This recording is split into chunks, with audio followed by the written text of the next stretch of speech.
Bismillahirrahmanirrahim. Alhamdulillahirabbil alamin. Wassalatu wassalamu ala asyrafil anbiya wal mursalin sayyidina maulana Muhammadin wa ala alihi wa ashabihi ajma'in. Qala al-musannif rahimahullah al-imam Abu Hamid Muhammad bin Muhammad al-Ghazali. Kitabun niyyati wal ikhlas. Bismillahirrahmanirrahim. Nahmadullaha hamdas syakirin wa nu'minu bihi imanal muqinin wa nukirru bi wahdaniyatihi iqraras sadiqin wa nashhadu an la ilaha illallah rabbul alamin wa khaliqus samawati wal aradin wa mukalliful jinni wal insi wal malaikatil muqarrabin ayya'buduhu ibadatal mukhlisin. Wa qala ta'ala wa ma umiru illa liya'budullaha mukhlisina lahuddin.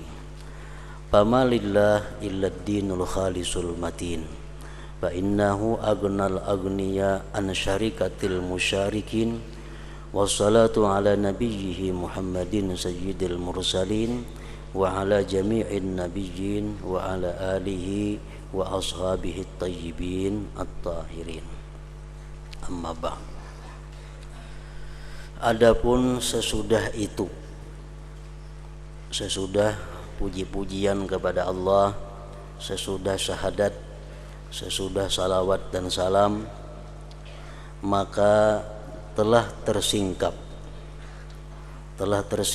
bagi orang-orang yang mempunyai hati dengan penglihatan iman dan nur-nur Al-Quran, bahwa tidak bisa sampai kepada kebahagiaan kecuali dengan ilmu dan ibadah. Tidak akan bisa mendapatkan kebahagiaan yang sebenarnya, kebahagiaan yang hakiki, kecuali dengan bermodal ilmu dan ibadah. Manusia semuanya binasa, kecuali orang-orang yang berilmu. Dan orang-orang yang berilmu semuanya binasa, kecuali orang-orang yang beramal, kecuali orang-orang yang mengamalkan ilmunya. Dan orang-orang yang beramal semuanya binasa. Orang-orang yang mengamalkan ilmunya pun binasa, kecuali orang-orang yang ikhlas. Dan orang yang ikhlas itu berada dalam khatar yang besar, dalam bahaya yang besar.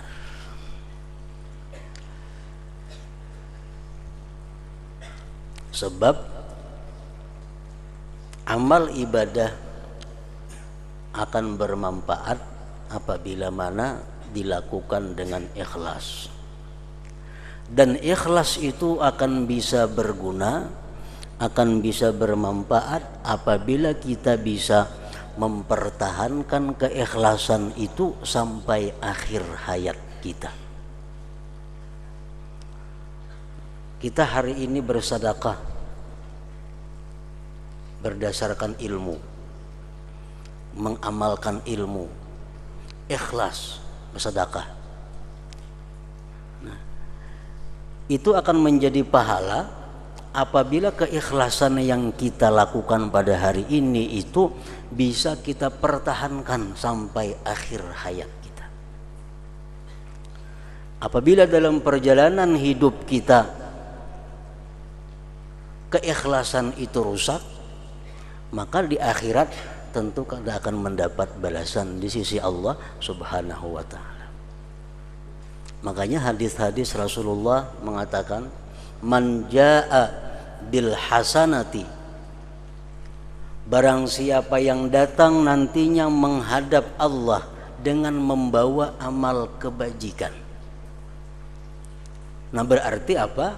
Berarti amal kebajikan yang dilakukan itu bisa dipertahankan sampai kita mati.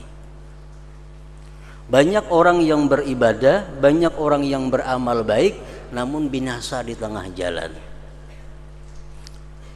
Nah, ada beberapa sebab yang sudah kita baca, kita ketahui dalam kitab-kitab yang dahulu, sebab-sebab yang menggugurkan amal. Antara lain seperti nadam, penyesalan. Penyesalan itu menggugurkan satu ibadah. Umumnya kita bersedekah 10 tahun yang lalu, padahal ikhlas sedekah kita. Sekarang kita baru sadar, dahulu aku memberiakan itu bersedekah jakawah ini larang bener itu harganya. Nah, asal menyesal di hati ini menyedekahkan itu bahari. Nah, itu menggugurkan pahala 10 tahun yang lalu yang kita sedekahkan, walaupun itu ikhlas. Makanya tadi orang yang ikhlas itu pun berada di dalam khatar yang besar, dalam bahaya yang besar.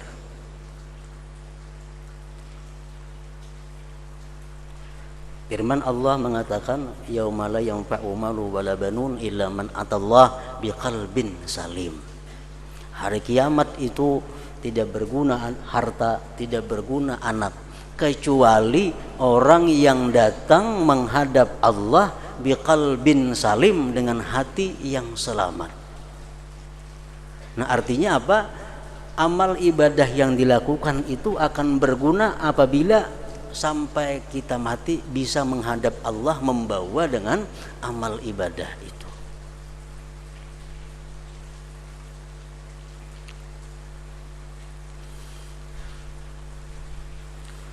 Kalau orang berbuat kebaikan, sebesar apapun kebaikan itu, kalau umpamanya di akhir-akhirnya dia murtad, nah itu sudah jelas amal kebaikannya akan gugur.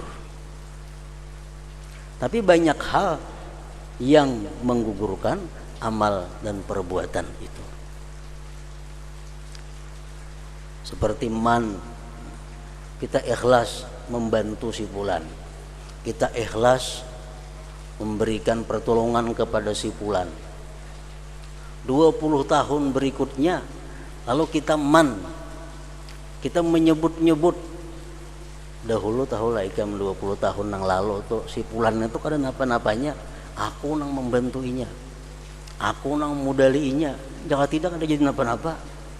Padahal 20 tahun lalu kita ikhlas membantu itu. Tapi karena sekarang ini kita menyebut-nyebut, itu akan menggugurkan pahala.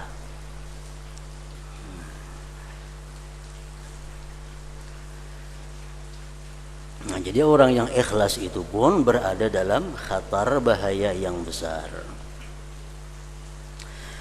Amal perbuatan tanpa niat adalah suatu kepayahan. Amal perbuatan tanpa niat adalah suatu kepayahan. Kita bersedekah tapi kada ada niatnya, sia-sia. Sembahyang 1000 rakaat cuma kada berniat, kada ada pahalanya. Amal perbuatan tanpa niat adalah suatu kepayahan. Dan niat tanpa ikhlas adalah riya. Dan riya itu sebanding dengan nifak, kemunafikan.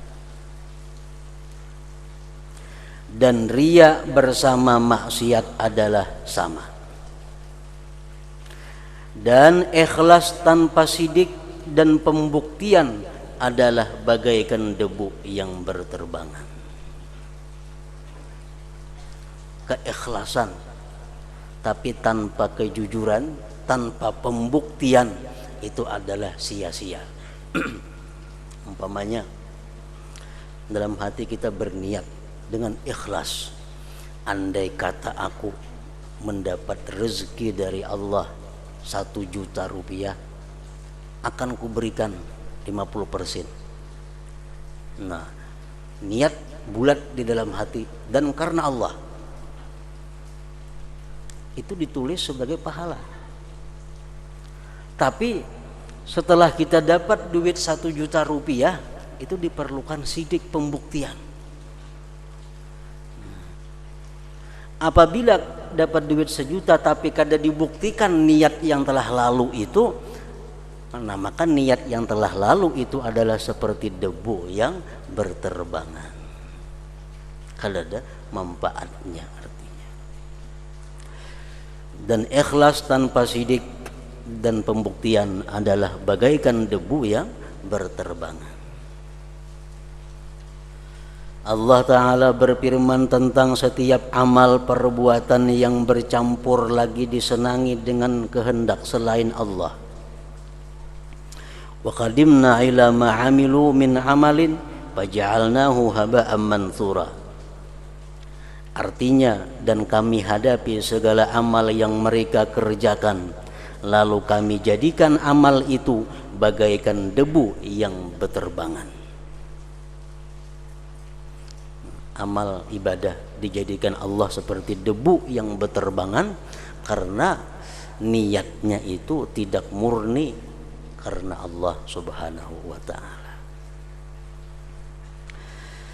Mudah-mudahan saya mengetahui, ujar Imam Ghazali, bagaimana orang yang tidak mengetahui hakikat niat itu membetulkan niatnya.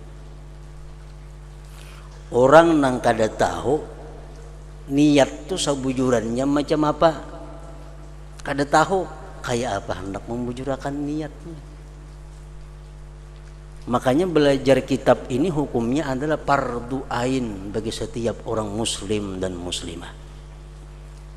Belajar kitab yang kita baca ini hukumnya fardu ain bagi tiap-tiap muslim dan muslimah.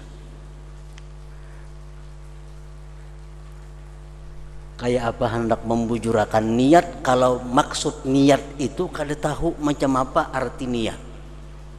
Apa dimaksud dengan niat, apa dimaksud dengan cita-cita, apa dimaksud dengan kebulatan hati, itu berbeda-beda.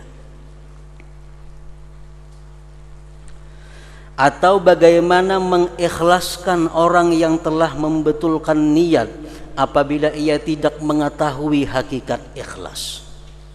Kayak apa hendak ikhlas beribadah, arti ikhlas tu aja macam kada tahu. Ikhlas fardu ain tiap-tiap muslim dan muslimah.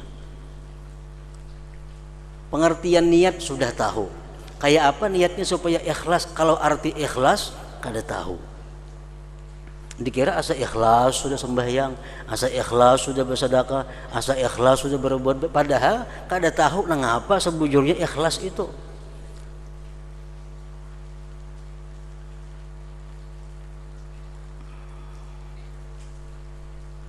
Atau bagaimana orang yang ikhlas menuntut dirinya dengan sidik apabila ia tidak mengetahui arti sidik itu dengan sebenarnya. Maka tugas yang pertama bagi setiap hamba yang berkehendak taat kepada Allah adalah bahwa ia belajar niat.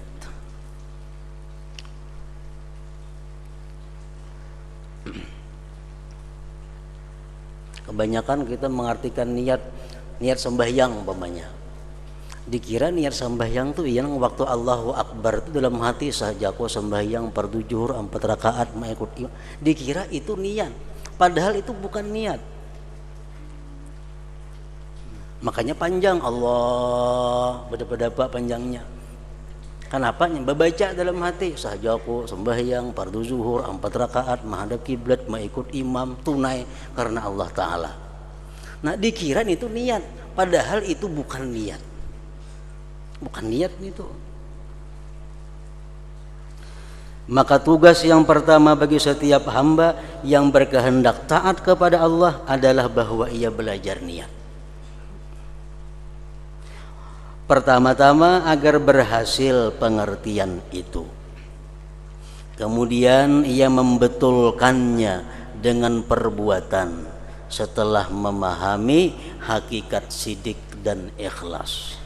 Yang keduanya menjadi perantara hamba kepada keselamatan dan kemurnian. Dan kami menyebutkan makna-makna sidik dan ikhlas dalam 3 bab. Bab yang pertama tentang hakikat niat dan maknanya.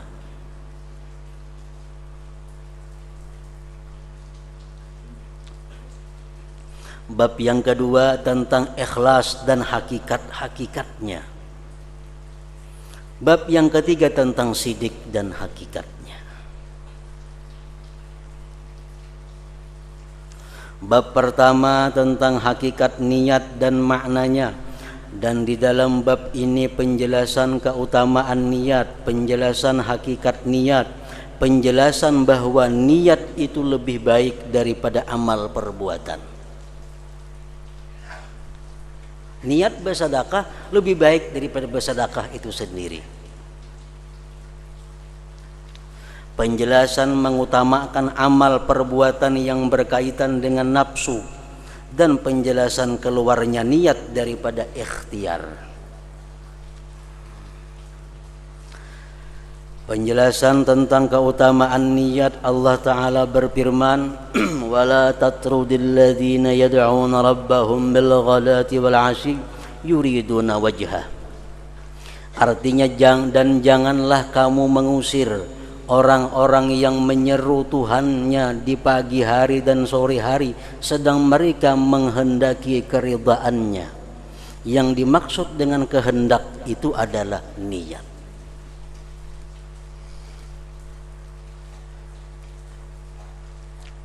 Waktu di Mekah Rasulullah Sallallahu Alaihi Wasallam beliau duduk di satu tempat dikelilingi oleh sahabat-sahabat beliau, yang mana sahabat-sahabat beliau pada awal-awal Islam itu adalah kebanyakan para fakir miskin dan hamba sahaya. Duduk di dekat Rasulullah waktu itu ada Ibnu Mas'ud, orang miskin, ada Bilal, seorang budak, dan lain-lainnya.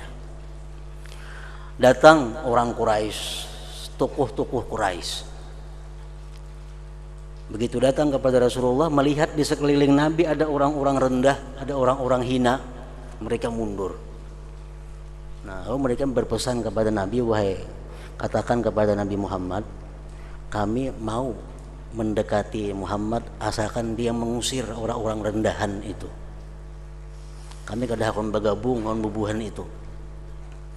Nah, Nabi kita sudah merencanakan itu demi untuk berislamnya tokoh-tokoh Quraisy ini. Nah, Nabi mau mengalahkan orang-orang fakir miskin ini, disuruh ke pinggir, tokoh Quraisy ini di hadapan Nabi dengan harapan beliau supaya mau masuk Islam. Tapi Allah kada mau. Tuhan wala tatrudil ladzina yad'una rabbahum.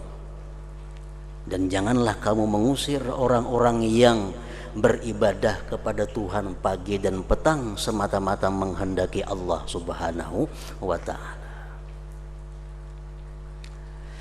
Dan Rasulullah sallallahu alaihi wasallam bersabda, innamal a'malu binniyat wa likulli imri'in ma nawa faman kanat hijratuhu ila Allah wa rasulih fahijratuhu ila Allah wa rasulih wa man kanat hijratuhu ila dunya yusibuha aw imra'ati yankihuha fahijratuhu ila ma hajara ilaihi. Artinya, hanya saja amal perbuatan itu dengan niat, dan setiap orang itu mendapat apa yang ia niatkan. Kalau niatnya karena Allah, dia berhak mengambil balasan di sisi Allah. Kalau dia niatnya untuk mendapatkan surga, dia akan dapat surga.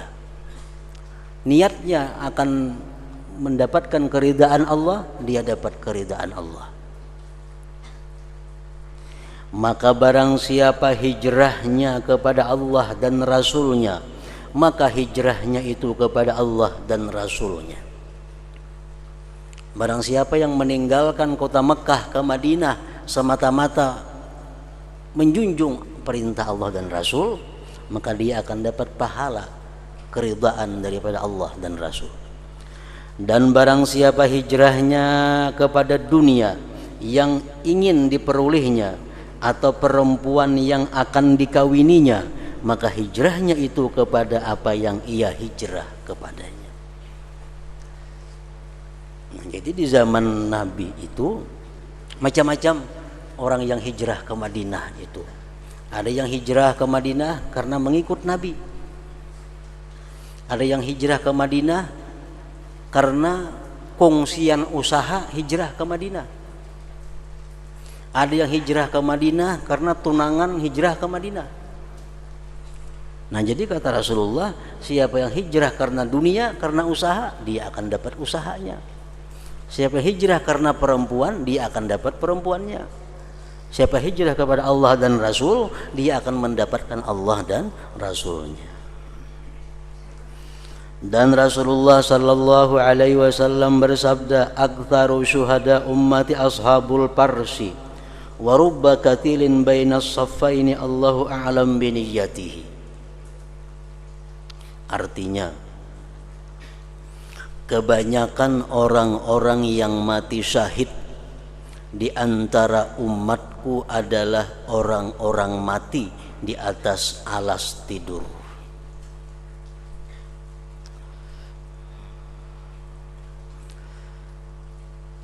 Jadi artinya, ujar Nabi kita, orang yang paling banyak mati syahid di antara umatku itu adalah orang yang mati di atas hamparannya, bukan mati waktu peperangan. Kenapa sebabnya? Padahal biasa orang mati syahid itu orang yang berdarah-darah, dibunuh orang kafir. Tapi Nabi kita mengatakan bahwa orang yang mati syahid yang terbanyak di antara umatku adalah justru dia mati di atas tilam. Nah, kenapa demikian? Karena dia punya niat yang kuat. Dia punya niat. Niatnya apa?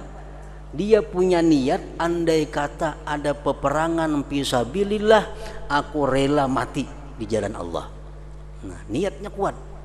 Walaupun kada terjadi peperangan, walaupun dia mati di atas tilam, tapi dicatat Allah sebagai syuhada, sebagai orang yang mati syahid. Nah, ini kekuatan niat. Kekuatan niat.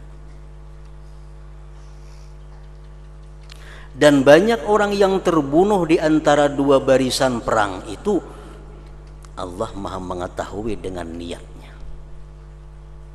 Banyak orang yang mati fisabilillah secara zahir ikut berperang, tapi Allah tahu hatinya. Ada yang perang sabilillah ikut karena mengunting hartanya. Ada orang yang empat perang sabilillah ingin balas dendam kepada musuhnya. Ada orang kafir kebetulan musuhnya. Pas ada perang sabilillah, kesempatannya membalas dendam, membunuh musuhnya itu. Nah, ini bukan karena Allah. Walaupun dia mati dalam perang itu, dia akan dikeluarkan daripada syuhada, orang-orang yang mati syahid. Nah, walaupun kita mati di atas tilam, tapi kita punya niat yang kuat bahwa andai kata ada peperangan, kita rela mati di jalan Allah, nah kita sebagai syahid. Makanya tadi niyatul mukmin khairun min amalihi. Niat seseorang itu lebih baik daripada perbuatannya. Jadi antara umat dahulu dan umat yang terakhir, umat yang terakhir ini bisa mengejar kekurangan-kekurangan daripada umat yang dahulu itu dengan niat. Dengan niat. Nah, kita punya niat yang kuat, andai kata andai kata aku hidup bersama Rasulullah sallallahu alaihi wasallam, andai kata aku hidup di masa beliau, maka separuh hartaku ini akan kuserahkan kepada beliau untuk sabilillah.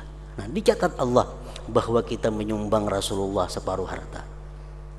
Asal bujur-bujur niatnya mantap. Asal bujur-bujur niatnya mantap.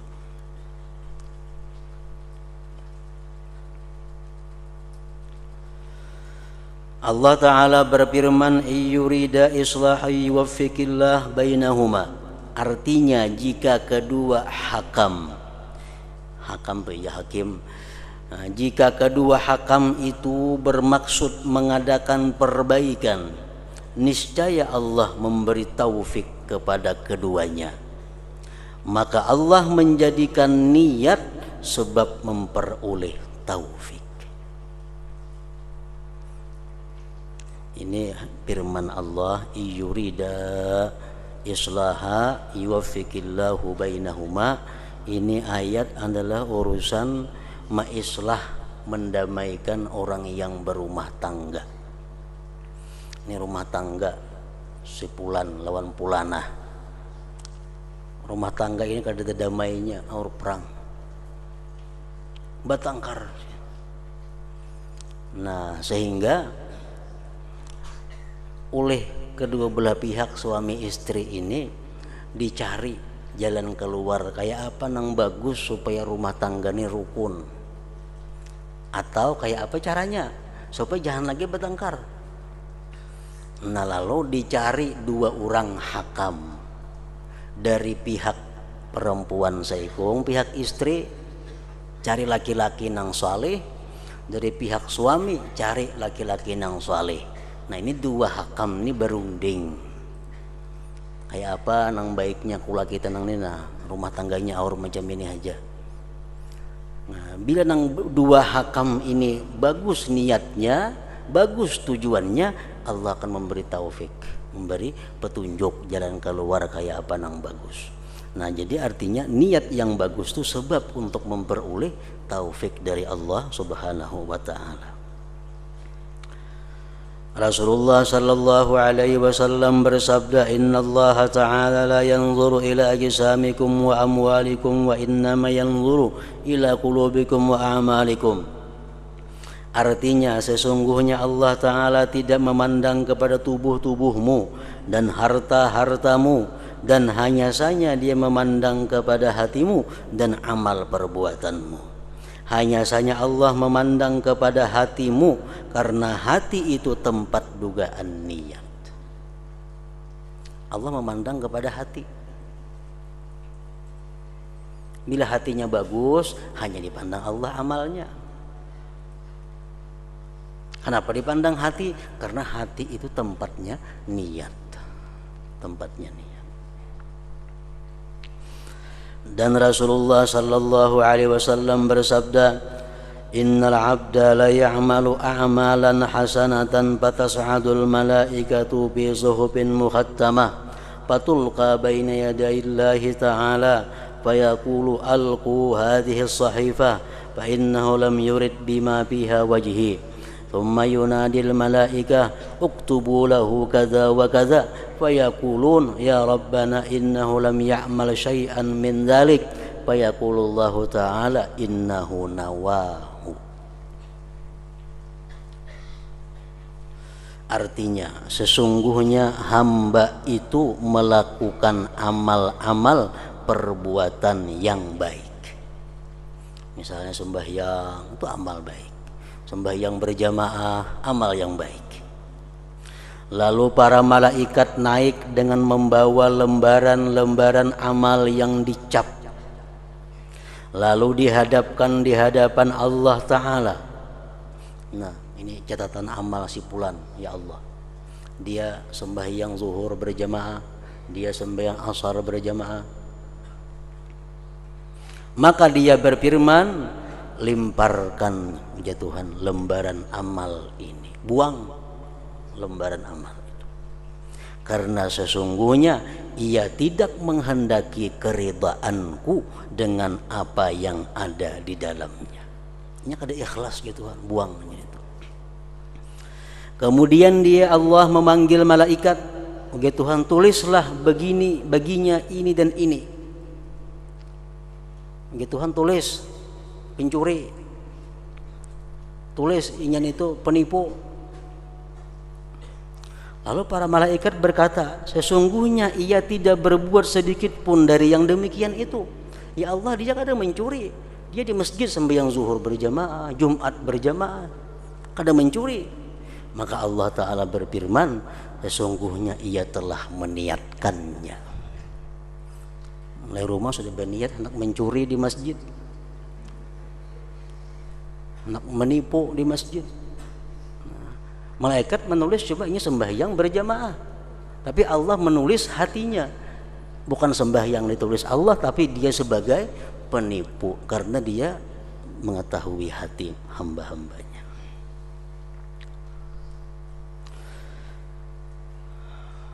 Sungguhnya ia tidak berbuat sedikit pun dari yang demikian itu. Maka Allah Ta'ala berfirman, sesungguhnya ia telah meniatkannya. Rasulullah sallallahu alaihi wasallam bersabda, "An-nasu arba'atun, rajulun atahu Allah azza wa jalla ilman wa mala, fahuwa ya'malu bi ilmihi wa ma bi malihi, fayaqulu rajulun law atani Allah ta'ala mithla ma atahu la amiltu kama ya'mal, fahuma fil ajri sawa. Wa rajulun atahu Allah ta'ala malan wa lam yu'tihi ilma, fahuwa yatakhabbatu bi jahlihi fi malihi, fayaqulu rajulun law atani Allahu mithla ma atahu amiltu kama ya'malu, fahuma fil wizri sawa." Artinya manusia itu 4 macam, yaitu seorang laki-laki yang diberi Allah Azza wa Jalla ilmu dan harta, lalu ia beramal dengan ilmunya pada hartanya. Dia kaya dan punya ilmu, lalu dia bisa mengelola kekayaannya dengan ilmu agama. Lalu laki-laki lain berkata, seandainya Allah memberi kepadaku seperti apa yang diberikan kepada orang itu, niscaya saya beramal sebagaimana ia beramal. Maka keduanya dalam pahala adalah sama. Dan seorang laki-laki yang diberi oleh Allah Ta'ala harta tetapi tidak diberi ilmu, lalu ia bertindak dengan kebodohannya pada hartanya, lalu laki-laki lain berkata, seandainya Allah memberi kepadaku seperti apa yang diberikan kepada orang itu, niscaya saya berbuat sebagaimana ia berbuat. Maka keduanya dalam dosa adalah sama.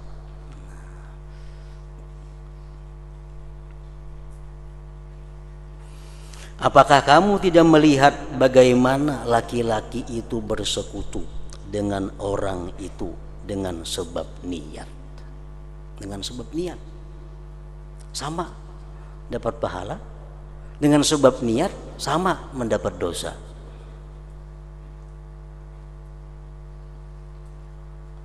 Orang ke masjid sembahyang berjamaah, nang saya kong berjamaah ke masjid lillahi ta'ala biasa, bayar untung habis. Nang saya kong berjamaah di masjid tapi dengan niatnya ada di dalam hati. Andai kata nang jadi imam ini nang Rasulullah, maka alangkah bahagianya aku mengikut dengan Rasulullah. Nah, dapat pahala mengikut dengan Rasulullah sallallahu alaihi wasallam karena niatnya. Nang saya kong ada terpikirkan itu. Dapat pahala 27 berjamaah. Karena saya pun berpikir, majakannya Rasulullah nih hidup jadi imam sembahyang berjamaah, aku ikut jadi belakang sidin. Alangkah nikmatnya, alangkah senangnya sembahyang di belakang Rasulullah. Nah, luar biasa pahalanya orang sembahyang di belakang Rasulullah sallallahu alaihi wasallam. Nah, karena perbedaan niat, pahala pun yang didapat akan berbeda.